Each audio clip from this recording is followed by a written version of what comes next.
We got love for you over here, man. All the room in the world. You could slip right in. Oh, I'm down here? Yeah, you're down here.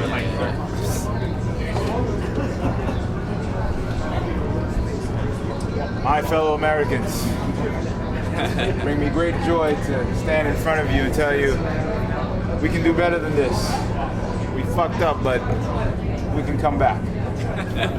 I wish you'd go on and continue on that thread. I like that. I could do it, bro. Good? All right, Uriah, that was obviously an impressive finish, but it wasn't easy. I mean, he came at you hard in the first round. You know, what was it about that took you time? Like, why did it take such a long time to get that finish? What was it about his style? You know, the kid is a stud, first of all. He came at me with a lot of unorthodox strikes. For me personally, I decided to do the rope-a-dope, but I decided to do that around, I believe, midway throughout the second fight. I was like, he's hitting me with everything hard. He's hurting me, but I've noticed he's getting tired. So if I can dictate the fight by pressing a little bit, it would create an opening. And the third round, you know, I did that and it happened. But even prior to that, he was really good. I just couldn't find the footing. My rhythm was off. I was like, what's going on with my footing and everything? But, you know, the rope-a-dope worked a little bit, and I just kind of went off of it. And you must have been feeling some sense of urgency going into that third round, because, I mean, like you said, he's a stud, he was coming at you hard. Yeah, there was definitely urgency. I heard my coaches yelling at me, but, you know, I had some demons in my head, some personal stuff that was going on, and my hand was on the gun, but for some reason I couldn't pull the trigger. I felt like I needed to press forward to pull that trigger. And once it happened so fast. I was like, oh crap, it worked. And I just jumped on him, but they stopped it. Were you surprised how hard he came out right away? Because as a young kid, you know, prospect coming in, you know, there's sometimes jitters, and he was kind of right in your face right away. Oh, it was expected, man. Listen, you go up against a guy like me, they call me a veteran, all that stuff. It was expected. If he can take my confidence away, and we all know in fighting, it's all about that mindset. He was trying to do that. He did first couple of minutes, and I was like, wow, this kid is actually really good. Couldn't really find anything, but I was still trying to look for something. But what I did see is he's getting a little nervous when it wasn't working. So I just waited for that right moment, and it happened. Is that patience a relatively new thing for you? Is that something that, because I mean, when you came into the game, of course, we all know about your skills and everything, but that veteran, that kind of gamesmanship, that veteranship, is that something that kind of has come recently? Not exactly. The game is changing, you know. You look at when Amanda fought Ronda. You know, Ronda was dominating everyone, but no one was on Ronda's level, and then people started to catch up. When Amanda decided to jump in on that, you saw the difference. And not to take anything away from Ronda, she's one of the best to ever do what she does, but people like me, you have up-and-comers that are constantly growing. The sports is changing. It's constantly evolving. So, you know, I have my patience because I'm a martial artist and I have a karate background, but sometimes it's good, sometimes it's not good to wait too long. But for me, it was always that articulate patience, timing to take away that, to create an opening to pretty much exploit it. Did you see anything that he was doing that kind of left over in that counter, that right hand? You know what? He would swing that right hand, and I was like, I just got to time that right hand. I got to time that right hand. But as I was going back, he was throwing it. And I worked a lot of balance techniques. You know, for me, I work on throwing any technique from off balance. That way I can still keep my power. And I have my coach, John Walker, to thank for that.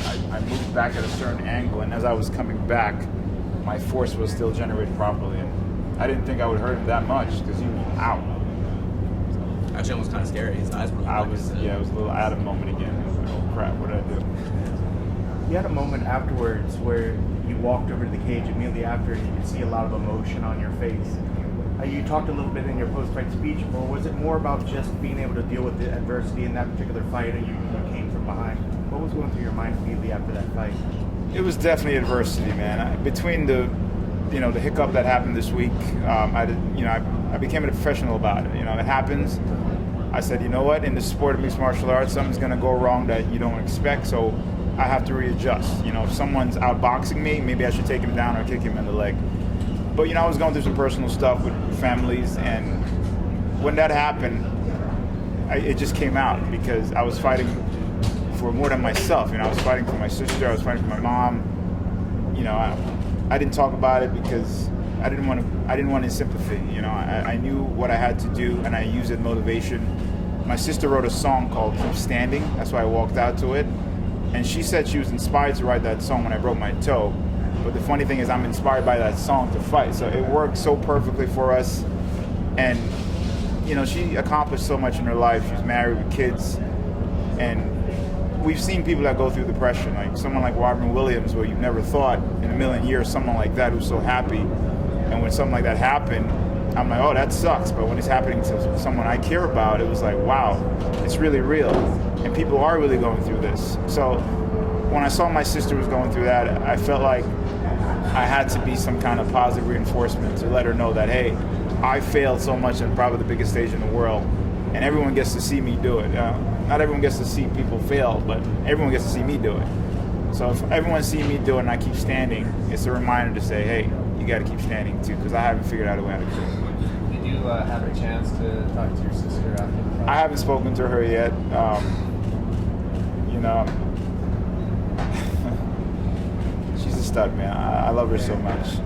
I haven't got a chance to speak to her yet, but I did tell her I'm going to walk out to her song, and she was extremely happy and excited about it. So any form of positive reinforcement I can be to her, I'm at her service. Is she back in New York? Yeah, she lives in New York City. Yeah. Did something happen in her life that was the catalyst for this, or? I mean, I don't want to go too much in detail, but I personally think for most people, and I don't know who in here can relate to it, there's going to come a point where you either want to stop, quit. I know I've been there thousands of times, whether you guys are reporting journalists and other people in your ear, or you've fallen or failed. It's going to happen, and you either have that choice to say, okay, I can keep fighting, or I'm done with this, and move on. And I felt for her, being that she was always so successful, maybe she probably couldn't handle that loss of certain things in her life that wasn't going so well, whether it's, you know, going through a divorce, losing her business. And it happens, man. It happens in life. You know, you're not always going to succeed at everything, but the idea is to say, okay, what can I take from it and move forward? So I think not having the right support system, that's when most people fail and fall. And when I heard about her situation, I know how delicate it was, so I don't want to not be there and hear some bad news, so I decided to be there as much as I can. So Is that what's one of the your reasons why you next wanted game to? plan? I'm sorry? What's your next game plan to get that UFC? Chill and eat. You know, my buddy Kelvin is up. I've been training with him at King's MMA. I decided to make a change. I'm heading back out there to spar. Probably not a good idea, but I'm heading back out there to train with him. All right, good luck. Yeah, he's up. Right now, I'm just chilling, man. I'm glad I ended the year with a better bang than the last fight. But in the sports and mixed martial arts, it's all about growing. You know, you get knocked down. For me as a professional, it's like, what did I do wrong? How can I necessitate to just get better? That's the spirit of warrior, bro. Thank you. Can you sing the song for us? What? I can't sing a song right now. I can do voiceovers, but I can't sing. Thank you. All right, guys. Thank you. Thank you guys. Thanks, Thanks, This way. That was Hey guys, just want to let everybody know. Hey guys, while I have you here for 1 second.